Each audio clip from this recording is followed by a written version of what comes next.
Hi, this is Aaliyah, author of Prep Ahead Meals from Scratch. I'm doing some prepping for the week ahead, and one of the things I'm going to be making is homemade croutons. I'm going to be using them to serve on top of chicken parmesan pasta bake, and I like to make my croutons at home because one, it gives me complete control of the ingredients, and two, it's just so much more frugal. So I'll start with anywhere from 8 to 12 slices of bread, depending on how big they are, and then I just brush them with olive oil. You can just brush them or pat them just to get a little bit of olive oil on them. And once you have olive oil on all of your pieces, then I sprinkle spices over the top. This is a mix, equal parts onion powder, garlic powder, thyme, and parsley. You can vary this for your taste or for your recipes. You could use Italian seasonings, or you could just do garlic and onion if you wanted to.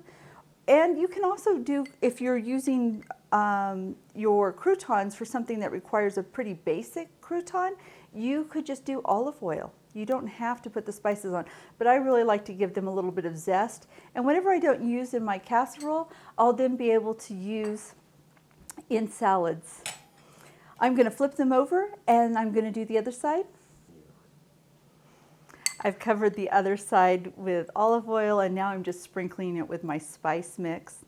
It takes about 1/4 cup of olive oil to cover both sides of 12 pieces of bread.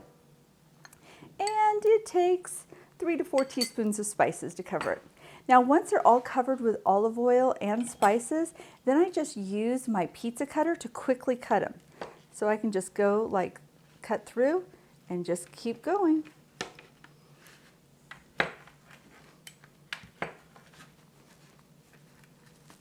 Then I bring the next roll and just kind of hold them together with my fingers.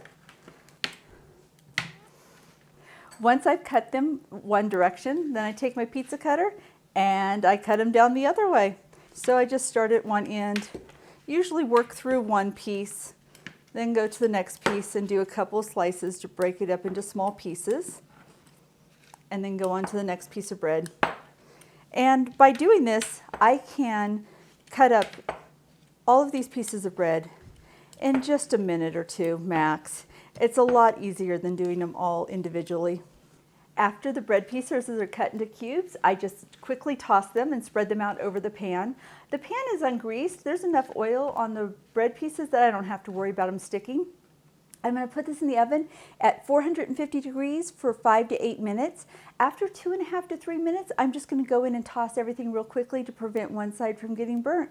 I'll be back in a couple minutes to show you how delicious these look. All right, I've just pulled the croutons out of the oven and they are nice and toasty and crunchy. I'm going to let them come to room temperature, and then I'm going to store them in a sealable container and just keep them in a cool, dry location. I'm not going to put them in the refrigerator to store them because I'll be using them within a couple days, but I am going to let them completely cool before I put them in a container. Otherwise, there's a risk that the moisture will come back in and make them soggy, and we want really crunchy croutons. You can find this recipe as well as more patch cooking tips in my cookbook, Prep Ahead Meals from Scratch. You can find Prep Ahead Meals from Scratch wherever cookbooks are sold, and keep coming back to this YouTube channel where I'm going to keep sharing cooking tips and batch cooking techniques.